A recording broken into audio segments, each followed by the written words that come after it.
Okay, so I'm going to go ahead and restart my application and go back to my image and see if this has helped.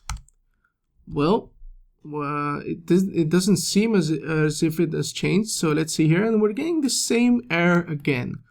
Now, what's happening here?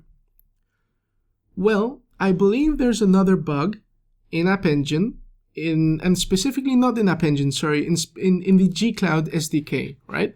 So, and specifically, I believe it's the same kind of bug we encountered when we tried to send an email, right? So when we tried to use the mail API in the G-Cloud, where we couldn't send the actual email if we were launching the application using the G-Cloud preview app run command, okay?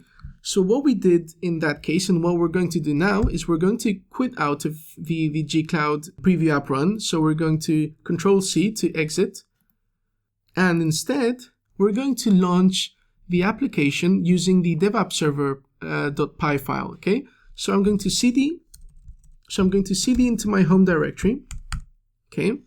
And now I'm going to run the devappserver.py file, and I'm going to pass in my application folder, so the folder where my app.yaml is, okay?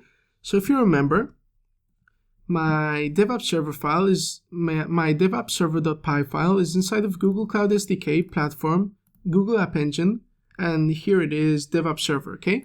So I'm going to run Python, Google Cloud SDK, platform, Google App Engine, devappserver.py, and now I need to provide the path to the folder where my app.yaml is, okay? So this is going to be inside of projects, App Engine, yum-search2 default, okay?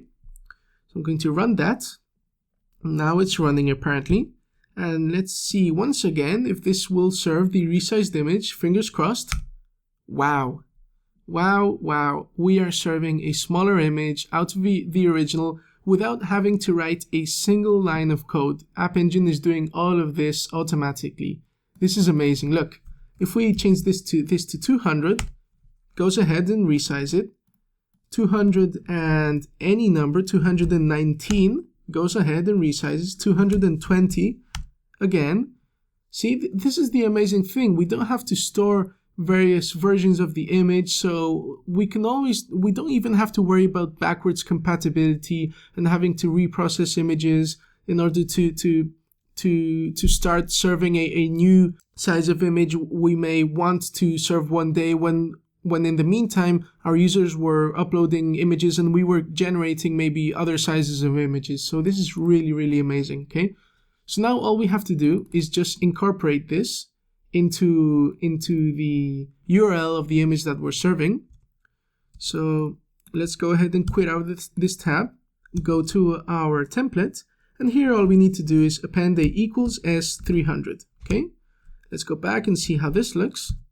Okay, this looks really, really nice. We can actually bump it up maybe to 400. Okay, good. So I'm happy with 400. Looks pretty decent. Okay, so let's continue implementing our recipe page.